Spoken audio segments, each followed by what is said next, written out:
আজকে চলে এসেছি মেলার মধ্যে আসার পরে তো সেই গরমে তো যায় অবস্থা। আর এর মধ্যে পেয়ে গেলাম মজার একটা শরবতটা দেখে যেমনটা মনে হচ্ছে খেতে অনেক মজা। বিভিন্ন ফল দিয়ে তৈরি এই শরবত। এটার মধ্যে ছিল আপেল, আনারস, তারপরে হচ্ছে সাবুদানা, আরও অনেক ফলের মিশ্রণ।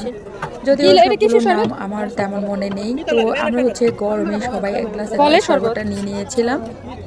দামটা অনেক রিজনেবল প্রাইসের মধ্যে ছিল।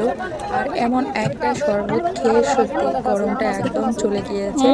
আর মেলায় ঘুরার যে একটা মজা সেটা সম্পূর্ণ নিতে পেরেছিলাম।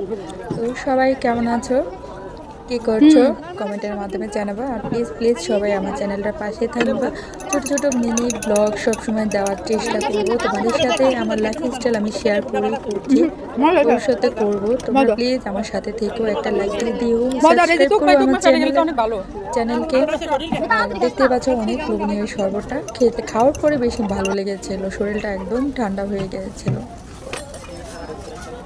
আমাদের চাঁদপুর হাজীগঞ্জে হচ্ছে মেলা হচ্ছে, তোমরা চাইলে সবাই মেলাতে চলে আসতে পারো। যারা আমাদের এরিয়ার কাছাকাছি বা আশেপাশে আছো সবাই আসতে পারো, মেলাটা এনজয় করতে পারো। অনেক সুন্দর মেলা, গুছানো, অনেক ভালো লেগেছে, অনেক রাত ছিল। আস্তে আস্তে আমার মেলার ব্লগগুলো তোমাদের সাথে শেয়ার করবো। সবাই ভালো থেকে সুস্থ থেকো, আল্লাহ হাফেজ।